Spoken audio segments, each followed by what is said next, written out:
जय माताजी। राम राम सौ मित्रों ने। मित्रों अमारी YouTube channel super Gujarati story में तमारू हार्दिक स्वागत करीए छीए। मित्रों आजना विडियो में आपणे एक स्टोरी सांभळशुं। स्टोरी खूब ज सारी छे। एमां मोटिवेशन पण छे अने इमोशन्स पण छे। एक गरीब परिवार दिवाळीना दिवसे ते केवी रीते दिवाળી उजवे छे एना उपर आजनी स्टोरी छे। तो चालो मित्रों शरू करीए आजनी स्टोरी। तो मित्रों आजनी स्टोरीनुं नाम छे गरीबनी प्रामाणिकता। અડધી રાત વીતી ગઈ હતી અને આખું ગામ મીઠી નિંદરમાં ઘોરાતું હતું, પણ શહેરના છેવાડે આવેલી ઝૂંપડપટ્ટીના એક ખૂણે એક માટીના કાચા ઘરમાં એક 12 વર્ષની છોકરી હજી જાગતી હતી। એનું નામ હતું તન્વી। આજે ગુજરાતીઓના નવા વર્ષનો પહેલો દિવસ હતો, પણ તન્વીના ઘરમાં કોઈ રોનક નહોતી। ઘરમાં ગરીબીએ એવો ઘેરો કરી લીધો હતો કે નવા વર્ષનો ઉમંગ પણ માંડ માંડ દેખાતો। તન્વીની આંખો બારણા તરફ મંડાયેલી હતી। એના પિતા મહેશભાઈ હજી કામ ઉપરથી પાછા નહોતા ફર્યા। મહેશભાઈ શહેરની એક મોટી મિલમાં મજૂરી કરતા। નવા વર્ષના દિવસે પણ એમણે રજા નહોતી લીધી। 2 ટંકનું ખાવાનું અને ઘરનું ભાડું તો નવું વર્ષ જોઈને ન ઊભું રહે એમ કહીને સવારના પોરમાં જ એ નીકળી ગયા હતા। તન્વીની માં સુશીલાબેન ચૂલા પર ધીમા તાપે દાળ ગરમ કરતા હતા। દાળમાં ખાસ કંઈ નહોતું, પણ એ દાળની સુગંધમાં તન્વીને મમતાની મીઠાશ આવતી। માં, બાપુ હજી કેમ ન આવ્યા? તન્વીએ ધીમા અવાજે પૂછ્યું, જેથી બાજુની ઝૂંપડીમાં સૂતેલો એનો નાનો ભાઈ જાગી ન જાય। સુશીલાબેને વાલથી તન્વીના માથે હાથ ફેરવ્યો। આવશે બેટા, શહેરના રસ્તા નવા વર્ષે ભરાયેલા હોય ને, એટલે મોડું થાય। તું ચિંતા ન કર, ચાલ મોઢું ધોઈ લે, પછી આપણે પહેલું પગથિયું કરીએ। પગથિયું? તન્વીની આંખોમાં નવાઈ અને થોડી ખુશી છલકાઈ। એને ખબર હતી કે પગથિયું એટલે નવું વર્ષ સુકન સાથે શરૂ કરવું। હા દીકરા, આ રહ્યું આપણું નવું વર્ષ। સુશીલાબેને ફાટેલા સાડલાના છેડામાંથી એક નાનકડી પોટલી કાઢી। પોટલીમાં હતા 3 નાનકડા સિક્કા, 1 રૂપિયો, 2 50 પૈસાના સિક્કા।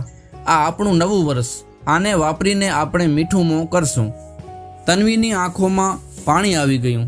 આખા વર્ષની મહેનત પછી આ 3 સિક્કા? પણ માના ચહેરા ઉપરની સંતોષની રેખા જોઈને એ સમજી ગઈ કે આ ધન કરતાં મોટું ધન છે। તન્વીએ હિંમત કરીને પૂછ્યું કે માં, બાપુ તો આજે નવા કપડાં લાવવાના હતા ને? હું ને ભાઈ નવું વર્ષ નવા કપડાં પહેરીને ઉજવીશું એવું કીધું હતું। સુશીલાબેનનું હૃદય એક પળ માટે બેસી ગયું।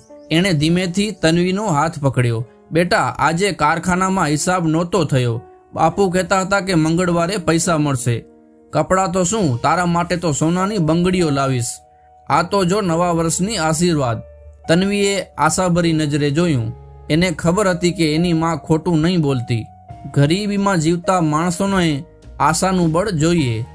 એણે મન મનાવ્યું, ભલે માં, આપણે આ 3 સિક્કાનું જ પગથિયું કરશું। ત્યાં જ ઝૂંપડીના દરવાજે કોઈકના આવવાનો અવાજ આવ્યો। એના પિતા મહેશભાઈ થાકેલા પગલે ઘરમાં દાખલ થયા। એમનો ચહેરો નિરાશાથી ભરેલો હતો।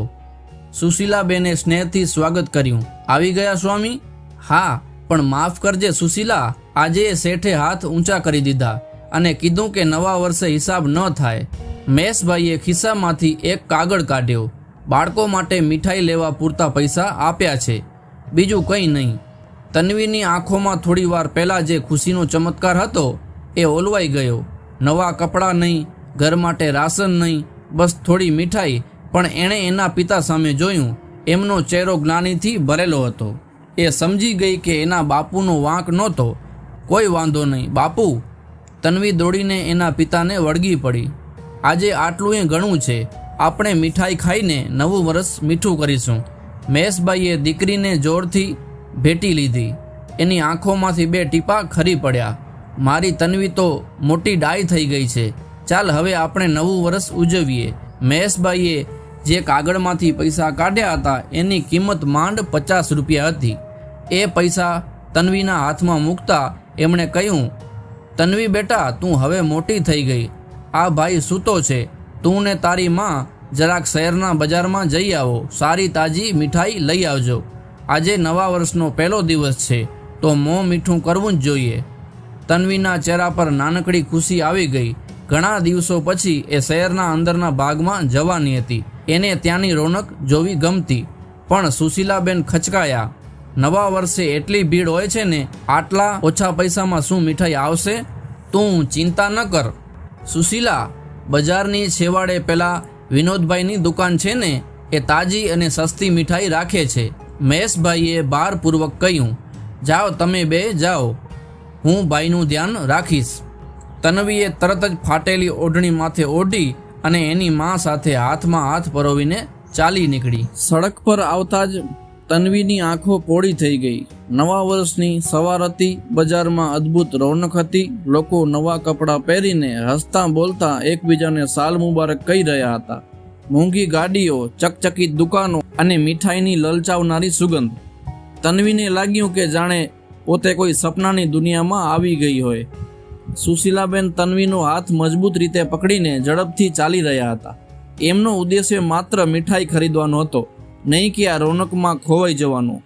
જો તન્વી આ બધું જોવામાં સમય બગાડવાનો નથી. આપણે જલ્દીથી મીઠાઈ લઈને પાછા જવાનું છે. બંને મા દીકરી ચાલતા ચાલતા બજારની છેવાડે આવેલી વિનોદભાઈની દુકાને પહોંચ્યા. દુકાને ભીડ હતી. માંડ માંડ જગ્યા કરીને સુશીલાબેને 50 રૂપિયા વિનોદભાઈને આપ્યા. વિનોદભાઈ, આ 50 રૂપિયાની સૌથી ઓછી કિંમતવાળી પણ તાજી મીઠાઈ આપજો. બાળકો માટે નવું વર્ષ છે. વિનોદભાઈએ થોડું હસીને એક નાનકડા કાગળના પડીકામાં માત્ર 2 મોહનથાળના ટુકડા આપ્યા. લો સુશીલાબેન, આનાથી વધારે તો આટલામાં નહીં આવે. મીઠાઈના ભાવ નવા વર્ષે વધી ગયા છે. તન્વીના ચહેરા પરથી ફરી નિરાશાની એક નાનકડી લહેર પસાર થઈ ગઈ. 2 ટુકડા? આટલી મહેનત પછી માત્ર 2 ટુકડા? એક ભાઈ માટે ને એક એના માટે. મા અને બાપુ, એમના માટે કંઈ નહીં? નિરાશ મને મા દીકરી પાછા વળ્યા. સુશીલાબેને દીકરીને આશ્વાસન આપતા કહ્યું, ચિંતા ન કર તન્વી, આપણે ભાઈને અડધો આપીશું. તું અડધો ખાઈશ અને બાકીનો અડધો હું ને તારા બાપુ વેચી લઈશું. મોં મીઠું તો થઈ જશે ને? તન્વી કંઈ બોલી નહીં, બસ ધીમેથી માથું ધૂણાવ્યું. એટલામાં જ જ્યારે તેઓ એક મોટી ચકચકિત બંગડીની દુકાન પાસેથી પસાર થઈ રહ્યા હતા, ત્યારે એક અણધારી ઘટના બની. દુકાનની બહાર એક ગાડી ઊભી હતી. એ ગાડીમાંથી એક ખૂબ જ સુંદર પણ ઉતાવળમાં રહેલી એક મોટી ઉંમરની મહિલા નીચે ઉતર્યા. એમના હાથમાં બંગડીઓનો એક થેલો હતો અને પગમાં મોંઘા ચપ્પલ હતા. ઉતાવળમાં એ મહિલાએ ધ્યાન ન આપ્યું અને એમના પગમાં પહેરેલું એક મોંઘું કિંમતી બ્રેસલેટ છટકીને ધૂળવાળી જમીન પર પડી ગયું. પડતાં જ એ બ્રેસલેટ ગબડીને રસ્તાની બાજુમાં કચરાના ઢગલા પાસે પહોંચી ગયું. મહિલાને જરાય ખબર ન પડી. તન્વીની નજર એ ચમકતી વસ્તુ પર પડી. એણે જોયું કે એ મહિલા દુકાનમાં જતા રહ્યા છે. તન્વીએ તરત જ નીચે નમીને કચરા પાસે પહોંચીને એ બ્રેસલેટ હાથમાં લઈ લીધું. એ બ્રેસલેટ એટલું સુંદર હતું કે તન્વીની આંખો અંજાઈ ગઈ. એણે તરત જ એ બ્રેસલેટ એની માં સુશીલાબેનના હાથમાં મૂક્યું. માં, જોવા શું છે? કેટલું ચમકે છે? તન્વીના અવાજમાં આશ્ચર્ય હતું. સુશીલાબેને બ્રેસલેટ જોયું. સોના જેવું પીળું, વચ્ચે મોટા હીરા જડેલું. એમને તરત ખ્યાલ આવી ગયો કે આ વસ્તુ લાખો રૂપિયાની કિંમતની છે અને એની માલિક હમણાં જ દુકાનમાં અંદર ગયા છે. સુશીલાબેને મક્કમતાથી કહ્યું, તન્વી, આ ખૂબ મોંઘી વસ્તુ છે. સુશીલાબેને માધવીના હાથમાંથી એક કિંમતી બ્રેસલેટ લીધું. સોના જેવી પીળી ધાતુ અને વચ્ચે ચમકતા મોટા પથ્થરો, હીરા. કદાચ એ વસ્તુનો વજન અને આકાર જ બતાવતો હતો કે એની કિંમત કેટલી હશે. જો આ બ્રેસલેટ વેચી દેવામાં આવે તો માત્ર તન્વીનું નવું વર્ષ જ નહીં, પણ આખું વર્ષ સુધરી જાય. કદાચ એમનું નાનકડું ઘર પણ પાકું બની જાય. ગરીબીમાં જીવતી માતાના મનમાં એક પળ માટે લાલચનો વિચાર આવી ગયો. તન્વીએ સુશીલાબેનનો ચહેરો જોયો. એની માનો ચહેરો ગંભીર બની ગયો હતો. શું થયું માં? તો મિત્રો, આજની આ સ્ટોરી અહીં વિરામ કરીએ છીએ. હજી સ્ટોરી બાકી છે. એનો ભાગ 2 ટૂંક જ સમયમાં અમે આ ચેનલ ઉપર અપલોડ કરીશું. અને એનો ભાગ 2 સાંભળવાનું ચૂકતા નહીં, કારણ કે ભાગ 2માં ખૂબ જ સારી સ્ટોરી છે. તો ચાલો મિત્રો, મળીશું ભાગ 2માં. ત્યાં સુધી સૌને જય માતાજી, રામ રામ.